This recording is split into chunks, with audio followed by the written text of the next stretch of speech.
Yes, everyone, we will be live in a moment. We're just finishing off our Black Ops 6 news story.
XboxEra is about to enter its 5th year, and that's all thanks to you. If you're new here, let me fill you in. XboxEra is a platform for the Xbox community with best-in-class forums, a kick-ass Discord server, and of course XboxEra.com, chock full of the latest news, reviews and more, all focused on your favourite platform, Xbox. It's every Xbox fan's gateway to the best of XboxEra. Our incredible podcast listened to in over 50 countries across the planet, our own digital store for games and codes, our merch store for the coolest of Xbox threads, and of course Dayone, where you can track, rate and discuss your favourite games on Xbox Game Pass. XboxEra is built for you, and it's completely funded by you. If you value having a publication truly focused on your preferred place to play, you can support us directly via Patreon. Just head to patreon.com/XboxEra. You get cool swag and awesome perks, and we get to keep doing what we do. Become a part of the best Xbox community on the internet and help us build the next 5 years of XboxEra. Thank you for your support.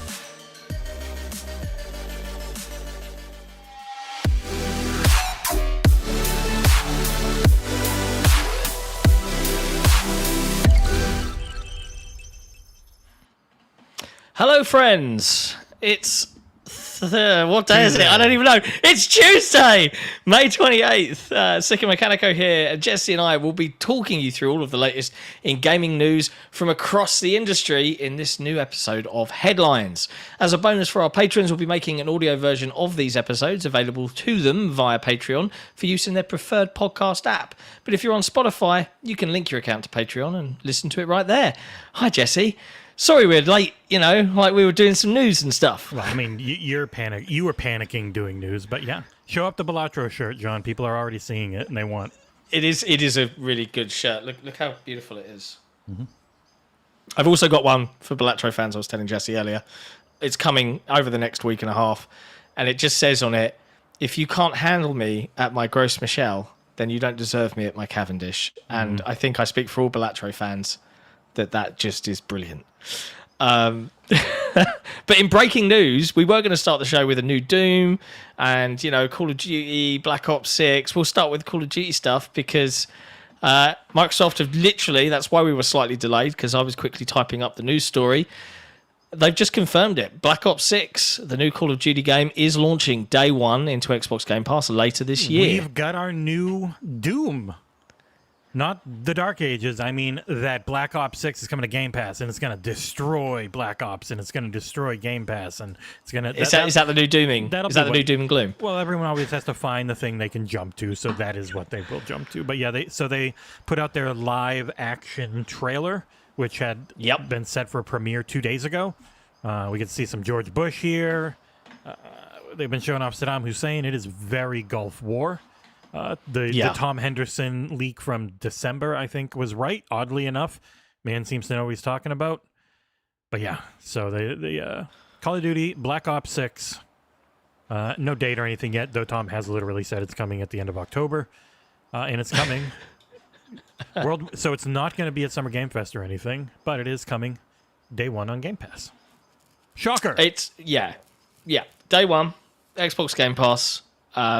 Now, it's interesting, they've not gone into any detail, because we've also heard the rumour mill churning around price changes and new tiers and yada, yada, yada. None of that is on the table at the moment, according to the Microsoft blog post. It is just...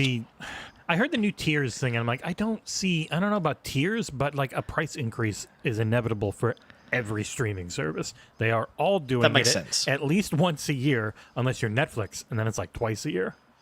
Or YouTube. Yeah. I think YouTube Premium hasn't gone up a while. Thank God, because that is my favorite one.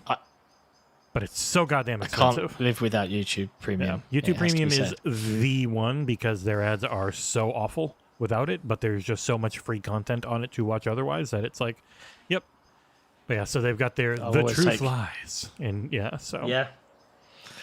I'm actually intrigued. This is, as noted in our article on XboxEra.com, this is one of the first times that the dev team Treyarch have had a good 4 years to work on a title for the Call of Duty franchise.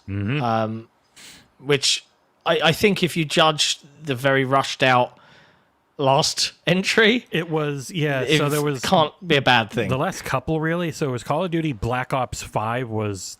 Cold War, which was originally a Sledgehammer title, but then Treyarch had to jump in and save it, and it became a Black Ops game.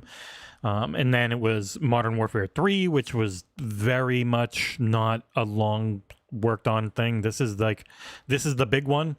So for it to be the first one on Game Pass, definitely it feels like the good one to have gotten for that. Also, Modern Warfare 3 didn't even die. Like I see, it died, so Black Ops 6 flip. It still sold really freaking well and has more players now than it did like at launch.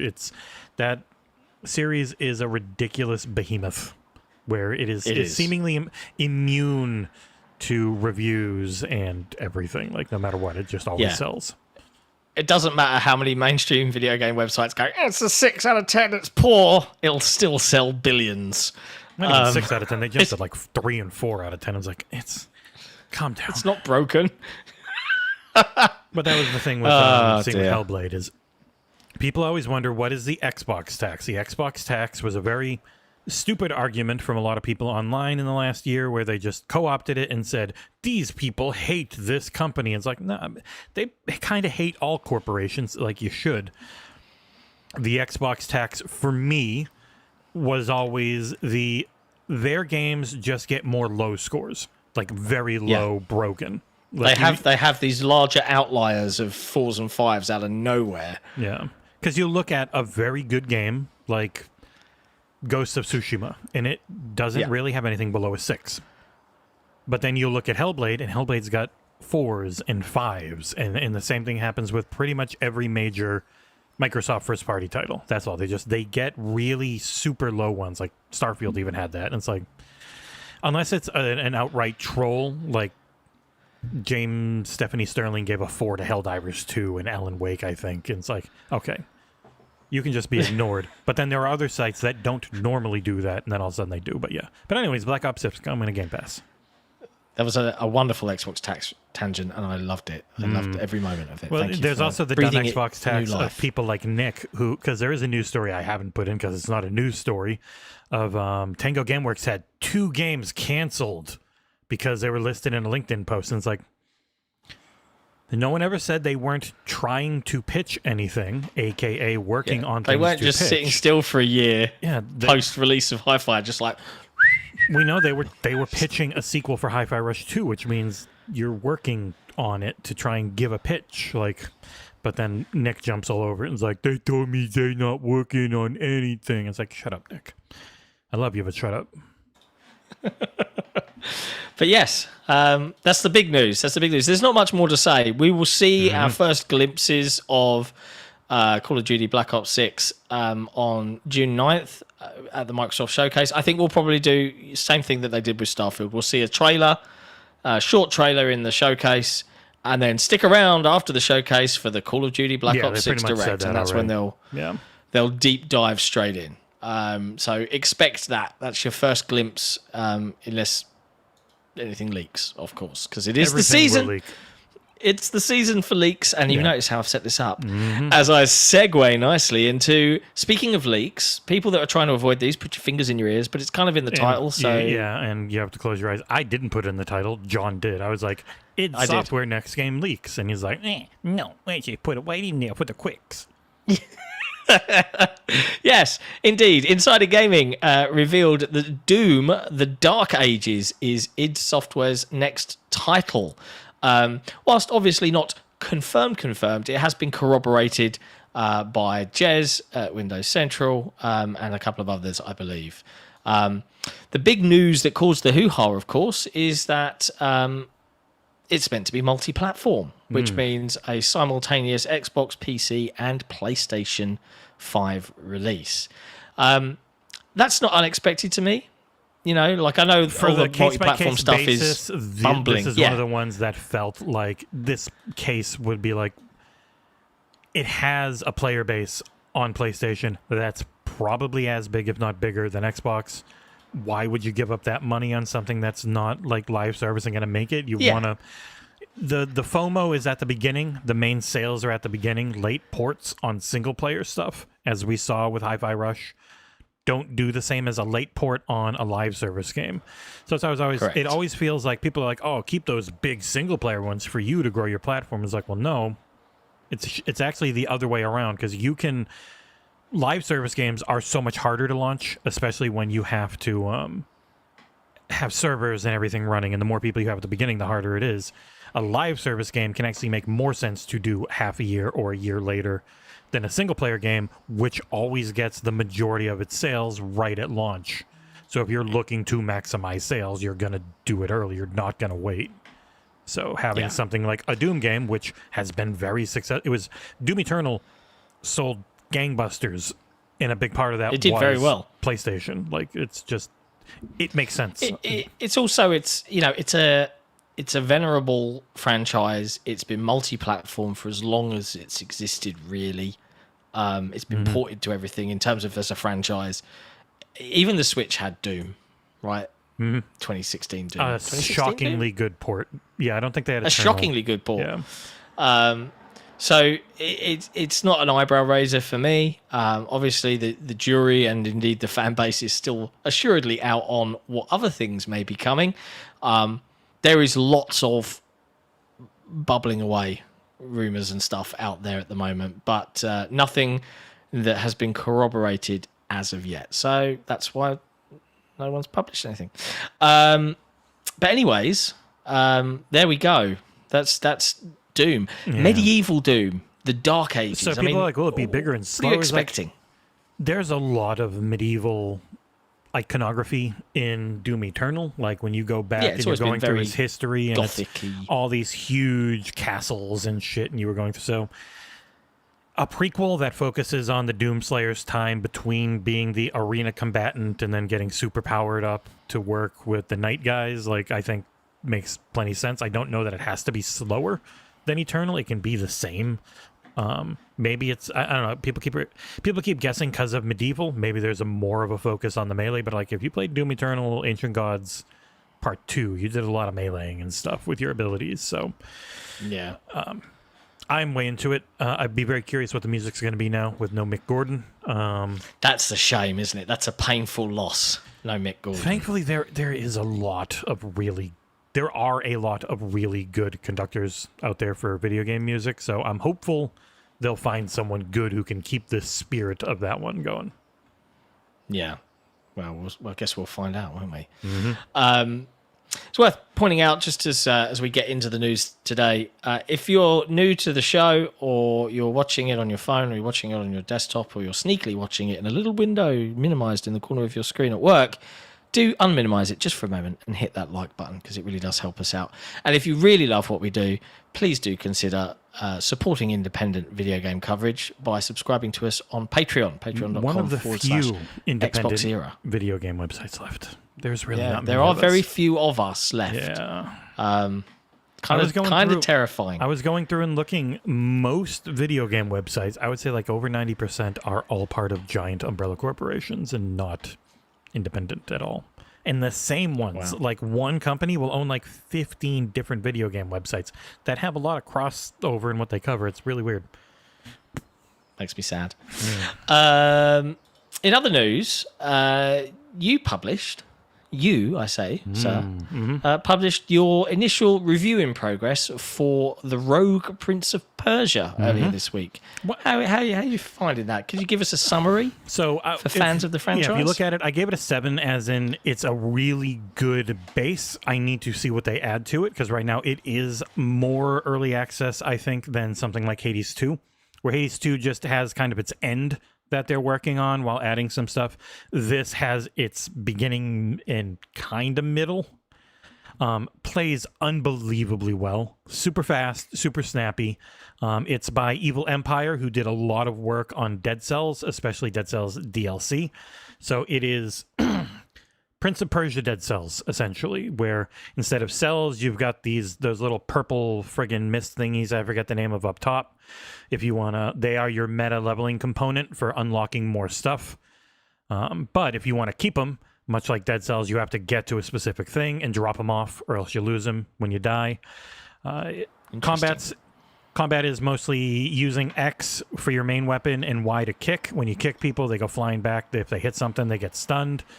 There's 4 upgrade slots outside of that to kind of customize your run every time. But the big thing is that wall running. Every time you've got a wall behind you, you can hold left trigger, wall run, jump off, do things. It's super fast, super snappy, feels really good. I just need to see its like final content and variety. The music's awesome. I don't know if you... Yeah, I've read lots of people have been like, this slaps. It is medieval, or it's like ancient Persian instruments mixed with hip-hop beats. Like, and then the beginning song, like the main menu song is like this really catchy pop song. But like all the instruments match the time frame that this would be. But yeah, a unique look. I would say it's very low detail, not quite cell shaded. Nicely animated. There's an animated cutscene they showed us that isn't in yet, but they did show to us in the preview that was like more detailed and just looked like a freaking cartoon. Yeah, well, they had that trailer, didn't they, when they revealed it, where it looked like a cartoon and it really nicely transitioned into gameplay, which I thought was super neat. So maybe that's going to be a prevalent thing going forward for them. So it is a roguelike run-based game. You are the Prince of Persia. You've got a bolo on your neck that will, whenever you die, it sends you back to the last time you were in a safe spot, which is your home base oasis. So that's the run-based element in the lore. Yeah, really, really enjoyed it. It's only early access on PC right now. So it'll probably be like Hades and hit consoles once it hits 1.0. Probably some point next year, if I had to guess. They haven't said anything really, though. But it's good. Fair enough. I do want to quickly mention it because we kind of... I didn't put them next to each other in the running order. But on the subject of Call of Duty and Black Ops 6, in case you missed it, this is a byline from our friends at Insider Gaming. This is written by Grant Taylor-Hill. Black Ops 6 will be on last-gen consoles. They reached out to several GameStop employees that are accepting pre-orders for Black Ops 6 on PlayStation 4, 5, and Xbox Series consoles. Including, I presume, Xbox One. Or maybe not. Maybe just Xbox Series, because it looks like, according to this, it's got a PS4 version still. No Xbox One version. Their listing for Xbox is all. It's all just XSX. Yeah, because it's most likely going to be you get both versions, because it's just going to be smart delivery now. Smart delivery. The thing that everyone mocked when it was first announced that actually turned out to be very So they good. didn't used to do that. You used to have to buy the $80 version to get them both, or you had to, if you bought next gen, you got last gen for Xbox. Yeah. And I think, and PlayStation 5 and 4, but they were different SKUs, whereas Xbox, I don't know if it's always a different SKU, but it definitely shouldn't be this year. But yeah, it's like estimated at least 80 million people still on last generation. They're not going to leave them behind for a game that doesn't normally push hardware like crazy anyways. Yeah. The Call of Duty wants to... 48% of PS4 players, Call of Duty players are still on PS4. And they had 118 million MAUs, and about half of those are from PlayStation 4 still. So it's like they're not going to... They play the games people want, and people don't realize or care enough about loading times, which would be the main benefit. Like, yeah, it's going to run better. It's going to be a more consistent 60, but most people don't actually notice that or care. They're just kind of used to slow down now. But, like, when you can load into something in 3 seconds instead of a minute and a half, once you've seen and experienced that, it's incredible. But it's a tough sell compared to some other stuff. Yeah. It's interesting, like, and this is a tangent that we've not prepared for, but do you see a world, like, what's the thinking here with Microsoft? Like, they made a promise that all first-party stuff would be on Game Pass, and they're sticking to that, despite the fact that that will tank sales of the game on Xbox hardware. They still get the sales of it everywhere else. Is the plan here to hope that Xbox One lapsed players will, okay, look, there's a deal on and it comes with Game Pass and they get a new console, I'm going to upgrade? Is the plan that people will look at their purchase habits and they'll think, oh, maybe I'll just buy it on Xbox this year and I'll buy a whole new Xbox? Like, is this all in a kind of effort to increase Game Pass subscribers or hardware sales or both? Like, what do you think the general plan is here? I think their general plan is everything. Like, this game's going to be everywhere. Its main audience is on PC, followed by PlayStation. Its main audience is mobile, followed by PC. So you got mobile here, about half. I think console's got to be above PC because it wasn't on PC for a very long time.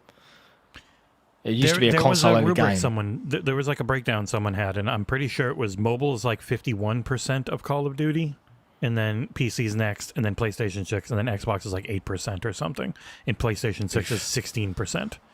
So it's like roughly equivalent to what their install bases are. So, I mean, if it's...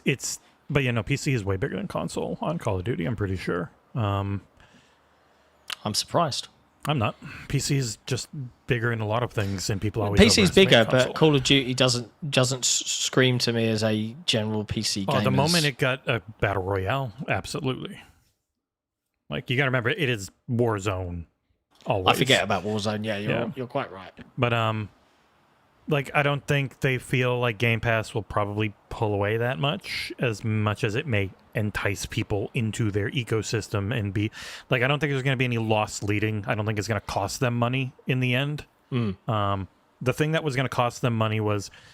And the FTC wasn't supposed to say it, but they did because they kept doing that shit on purpose at the trial, allegedly on purpose, I'll say. They would need 3 million new Game Pass subscribers every year to offset the amount of money it makes on PlayStation. So that gives you an idea of what it would be. So, wow, 3 million new for that year to offset what it makes on PlayStation. Was that every month of 3 million new? Was that 1 month of 3 million? Yeah. Because 1 month of 3 million is like 300 million people. It's a pretty good amount of money. $300 million, pretty good amount of money. $30 million. Maths. Quick maths. But like 30 million doesn't seem like enough. It's probably the entire year. I don't know. It feels like if it wasn't going to make sense financially, this would have been the time to just pull the ripcord on everything, but they've never done it. So I think it does. Because like intrigued to see how it all shakes out. Well, Phil's always said we don't lose money on Game Pass. So if they're doing this, then I don't think they expect to lose any money on it. And a lot of the issues with gaming right now aren't that things aren't sustainable. That's Embracer. Embracer wasn't sustainable. But like everything else is making money. It's just not always making more.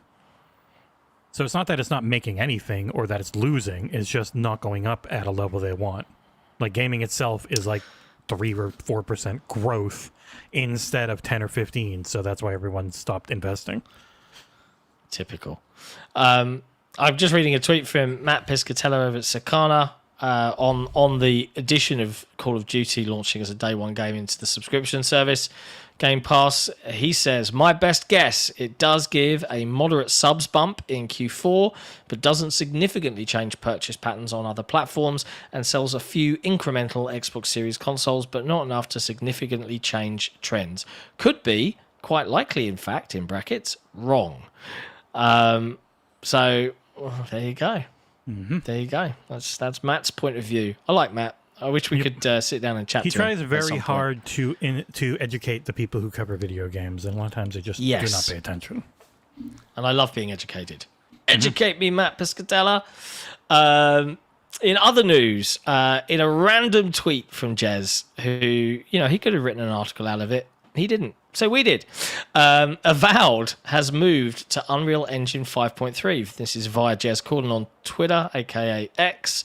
Who just randomly posted yesterday, day before, Friday, I think. Mm-hmm. Was it already known Avowed had moved to Unreal Engine 5.3 with support from Xbox Tech and the Coalition, brackets, because it has.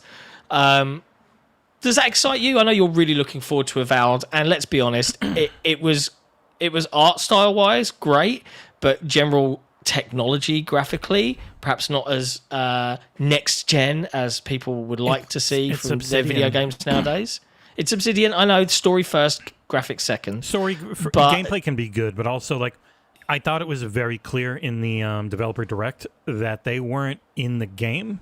They were in a dev environment loaded up with enemies and futzing around.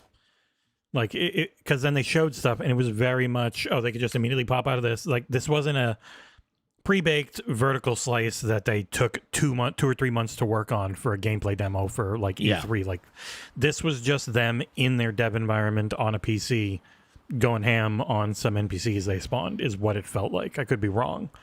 But it's an RPG from Obsidian that has Skyrim style combat action stuff. One of the main things was lack of enemy response when hitting them. The feedback on it didn't look as good as people were. The animations just played through them rather than them reacting to them. Yeah, and they came out immediately after and yep, that is top on our list, and it is one of those things where it's maybe there's always a chance they don't get it looking or feeling great, but this is the type of stuff that generally is what the late part of development ends up being about.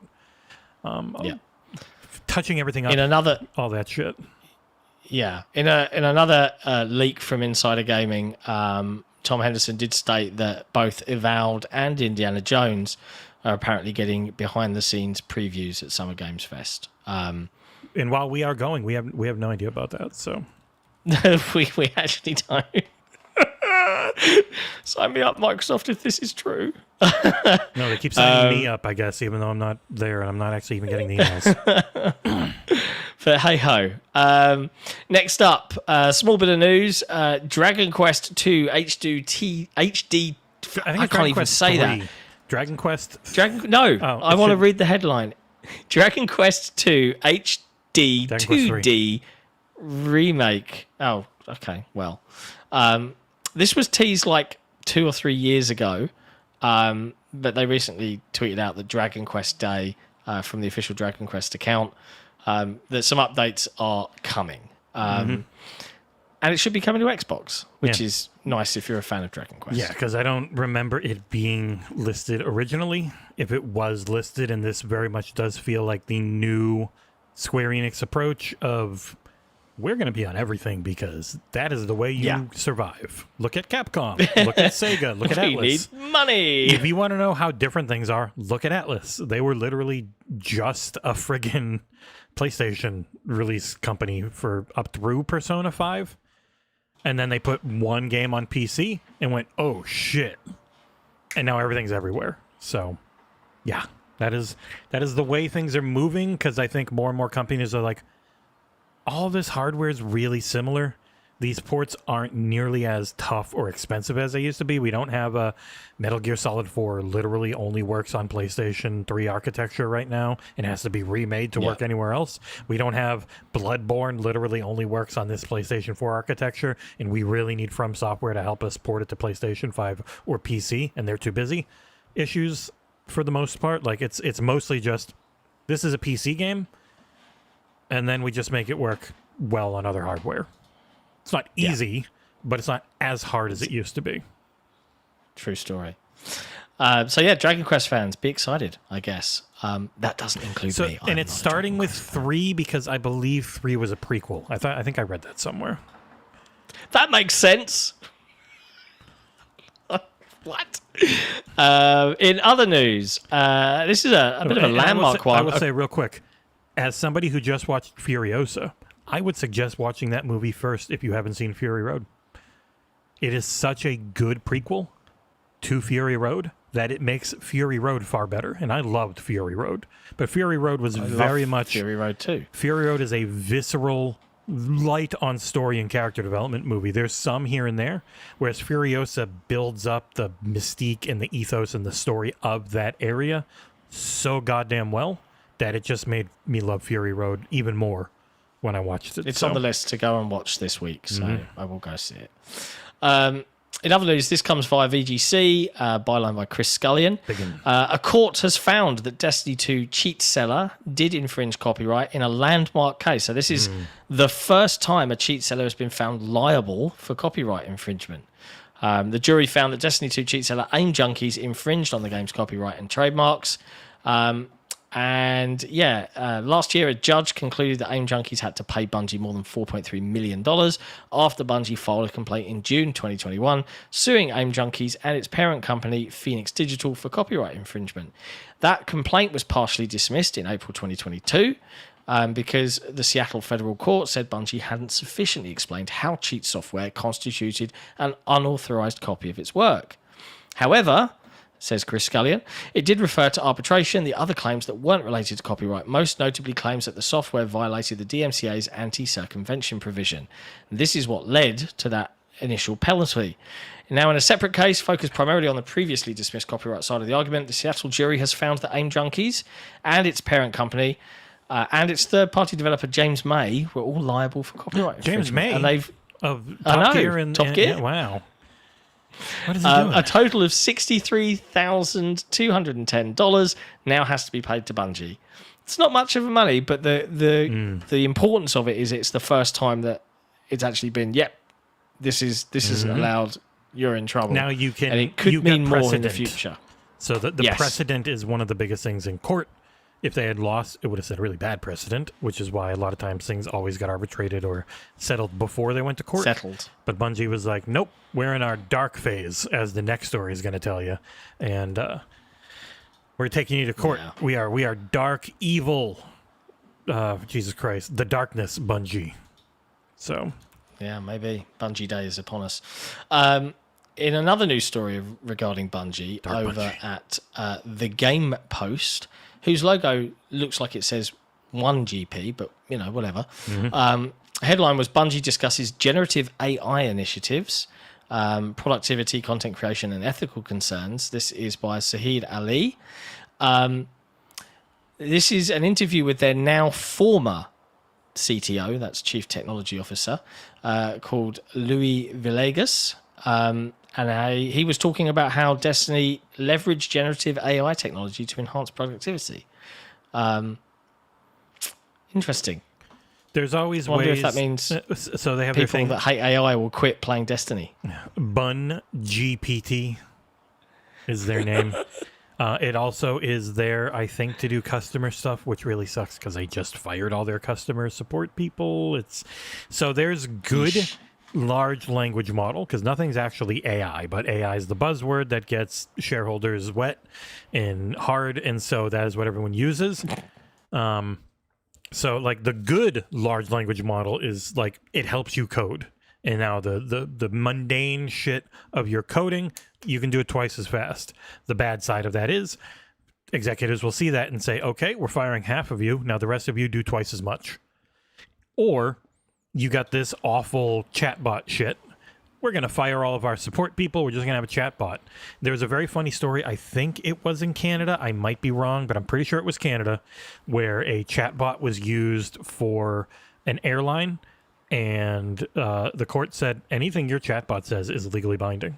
and that chatbot was giving unbelievably good deals and refund policies to people.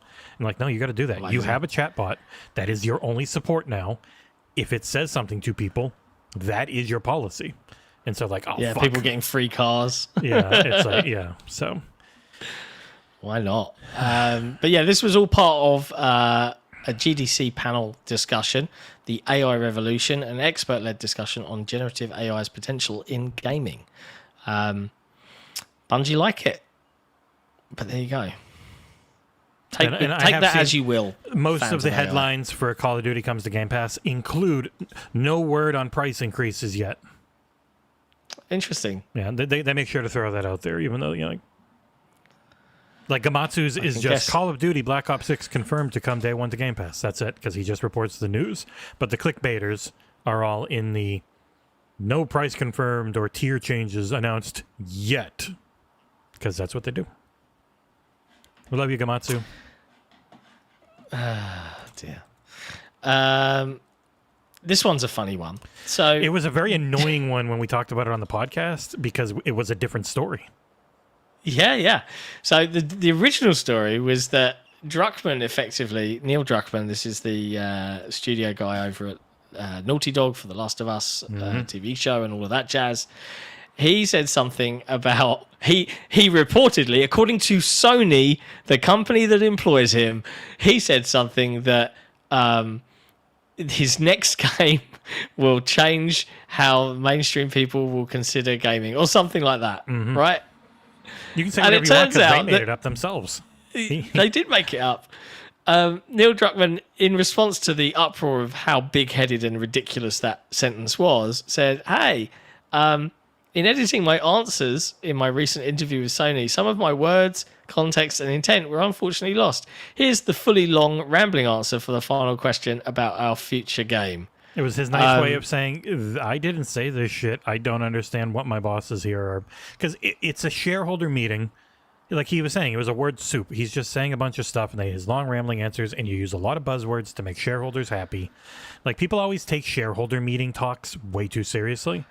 It's executives talking to people who don't know the industry that they're putting money into, but know buzzwords that generate interest and investment. Yeah. So you use those buzzwords like Web3 or NFTs years ago, and now it's all AI, which is also going to crash horribly. So if you have NVIDIA stock, be ready to sell it very quickly at some point. Like, it's this huge bubble right now, and everything's AI. And so when you're talking to investors, you just say the word AI in like 900 different sentences, and then they cream their jeans and money. So that's... Money. Just money. Yeah. But then it's just Sony PR inventing phrases in words, seemingly really, really weird. Like, I know Sony PR is the only PR company the only publisher we have no relationship with, and like almost no one does. They are infamous for allegedly, supposedly, being really vindictive and shitty to you. Just as like Survivor and others, like they'll blacklist you from reviewing games. Like, that is their thing. So it is always they are the weird ones that everyone kind of glosses over because they don't want to actually upset them, because they will be very supposedly, allegedly coming right back at you if you don't do exactly what they want in the way they want, like with your love letter to cars. So yeah, it's interesting though, because if you read the full quote, and I'm not going to read it out because it genuinely is this rambling word soup, as Jesse has said here. But I think the general point was, he was talking about, hey, we see Fallout's really successful. We see, I'm paraphrasing massively here. We see Last of Us did really well on TV, and this is where there's a tipping point. This is kind of quoting now, where all of these take off and people realize, oh my God, there's all these incredible moving experiences in games. So I'm not only excited for this game that we're making, and it's something really fresh for us, but I'm also excited to see how the world reacts to it. Because of The Last of Us and the success of that show, people even outside of gaming are looking at us to see what we put out next. Excited to see what the reaction will be. And that's it. Not, I don't see a line in there about how it's going to change the perception of gaming. No. So, yeah, absolutely hilarious, wild story from Sony there that no one's going to go back to Sony and be like, why did you do that? No one's going to ask him. No one's going to get an answer. They're just going to let it sit. We know why. And that's the end of that. Amusing, nonetheless. Yeah. Next up, Devolver Digital. They're celebrating a birthday. It's Volvy's birthday party on June the 7th, and they're having a bash, I suppose, and they're going to show off some stuff. Even I if think. they don't always have great games to show up, they normally have some stuff, and then they package it in this fun little like half hour, 45 minute. It's always funny. Yeah, like comedy skit. But yeah, I'm looking forward to that. We'll probably co-stream it if it's like right after Summer Game Fest or something. Me and Soul normally do everything, as John will be out there and be busy getting it on like Donkey Kong. Very excited. Yeah. I can't believe that's actually like next week. Yep. Heavy breathing. I wonder if you can pack so you got a laptop. If you have any decent how's the webcam on your laptop? It's terrible. I'm taking my USB. Okay, I was going to say, yeah, because that's all you need. Just that and a little microphone, and you'll still sound better than most podcasts and look better. I'm going to take the cam, and I'm actually going to take this whole arm that has my mic on it. So I'll take the whole thing in my suitcase. Wow, look at you. Definitely not going to get stolen or broken. American, it'll be fine. American, I'll tell you this. I don't know how often you've flown to America. But several times. Yeah, our airports are really stupid. One guy tried to light his shoes on fire and failed, and ever since then, it is a nightmare in every airport to get on a plane. Yeah, they make you take your shoes off, right? Yeah, because one guy tried to do it. So yeah, so we don't have that. Billions. But they might make us do it because we're boarding an American Airlines flight. So yeah, we'll find out. But it's worth mentioning, obviously, yes, going to Summer Games Fest, looking to cover anything and everything humanly possible from the show floor and beyond. I'll be out there. I'll be jumping on podcasts, etc., where I can, time zone and other appointments dependent. But if you want to help XboxEra cover events like this, because we're also, all of us, heading out to Gamescom later on in August, you can donate to us directly via PayPal or, obviously, just by becoming a patron. Really, really helps us out. So please consider that if you want to see more cool, independent games coverage from us, because, we like doing it. If you're on the Discord, you would see I listed, especially in the Patreon channel, I listed all of the giant umbrella corporations that own most of the gaming websites you've heard of. It's kind of crazy. It is. There's like 10 companies that own almost all of them. Depressing hellscape that is the internet. Next up, the UK have passed a bill that could force Apple to allow Fortnite and Epic game stores on Epic iOS and Android. Only in the UK, sadly. Because Apple, they don't give in on anything they don't have to. So I think Epic did come out today and say, yay, we'll be back later this summer on iOS and I think Mac OS, whatever it's called, OS X 12, dog shit. So they'll be back later in the summer in the UK.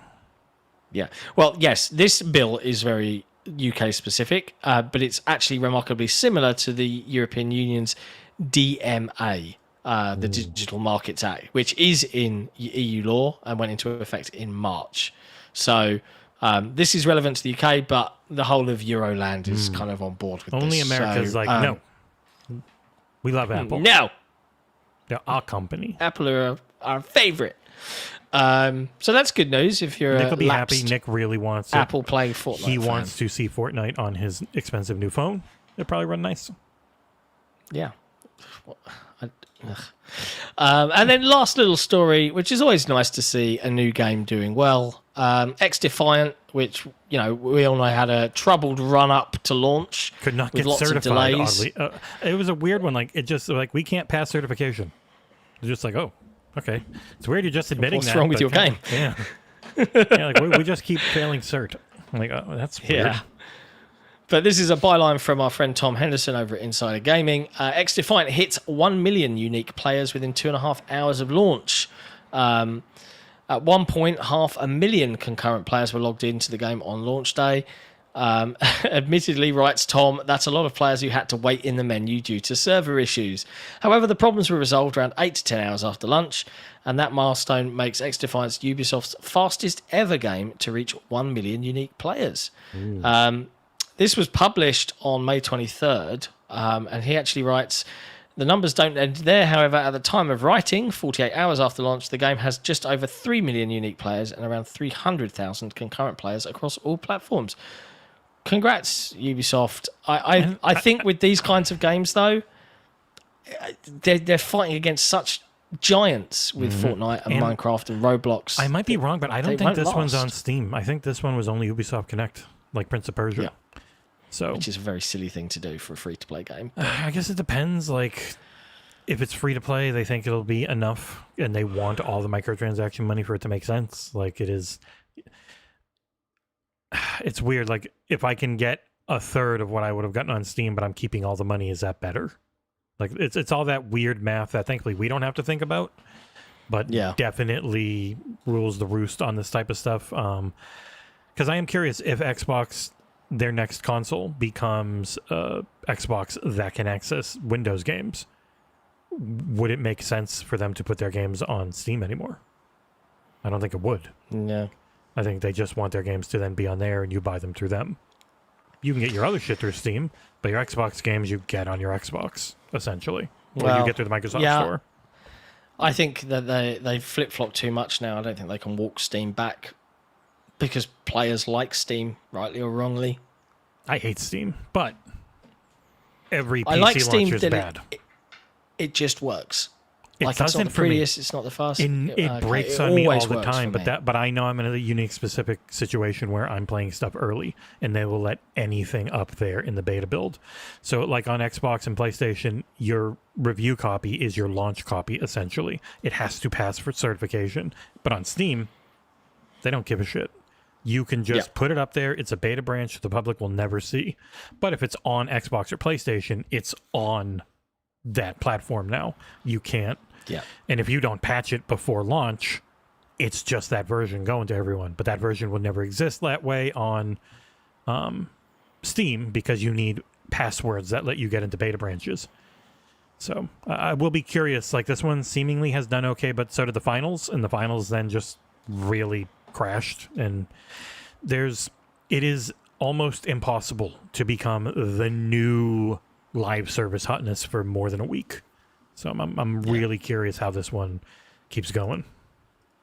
Indeed. Well, we've seen Helldivers 2 did fantastically, has now dropped significantly, and is down to what you could probably phrase as its core player base. Is that going to be more interested if a new battle pass launches? Probably not. It's one of those things. I'm curious what it's at right now, because I've been looking. What is Helldivers 2 at right now? It is at 41.3K. Not bad. 24-hour peak of 81.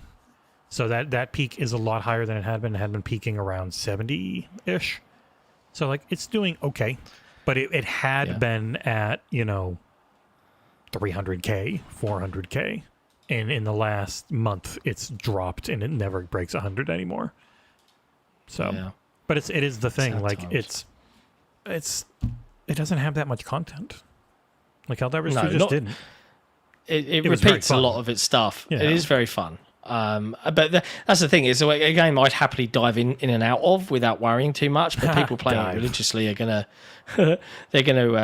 burn out sooner rather than later. Yeah, especially because you can't just get a bunch of different IPs in there, and that is what carries Call of Duty and Fortnite and Roblox. It's just the IP metaverse shit. That is the only metaverse. Like Halo Infinite can't do that. That's why their fans will lose their shit if they brought in a friggin' Doom Marine costume. Most players would lose their mind. This doesn't make sense, even as a Wackshaw. I hate it. Like that is one big problem a lot of other games have. Like Gears can't do it. So they're just only ever going to have their core audience. They're not going to pull in casuals forever. Yeah. I think that's something that all games companies are kind of, how do we get solved How do this? we get our player base used to just mixing every IP we can make a deal with in here? Well, I think more it's like, how do we sell beyond just this group of people? How do we get more it's people to pulling try in it out? casuals and fans of other shit by saying like, hey, in Sonic you can get a friggin' K-pop idol skin for the humans that walk around or some dumb shit like that, you know. Also, just releasing IPs in more places. Microsoft. What? Everyone. What? Excuse me. Eventually. Yeah. But as always, Microsoft first. Well, but the only one that's not now is Nintendo. Like for PlayStation, they are doing I don't PC think they and ever mobile. will. But yeah, Nintendo has their niche, and their thing is movies and TV shows. That's where they're expanding to. So Because their IP is very valuable. yeah, and even if you can have a terrible movie like Mario, it'll make $1 billion. It was a bad hero's journey. It was very pretty, but it was a very bad hero's journey to me. But I'm an old man. Yeah, me too. But that's about it. That's all the news. Succinctly covered in approximately 1 hour. We hope you've enjoyed hanging out with us. And if you do enjoy the show, as I said, please hit that like button. It really helps us out. We'll be back on Thursday with more news because we just can't get enough. And more to the point, the industry can't stop doing stuff, be it crazy or normal. Too. Yep. Really bad about I'm working on a review for Chants of Sennar, which is a neat little Game Pass game that was added earlier this month. Oh, well, no. I think that Humanity and Hypercharge Unboxed both come out on the 31st. So sometime around then, I'll have 2 more reviews this week. So I'm working on those. I'm working on #Blood.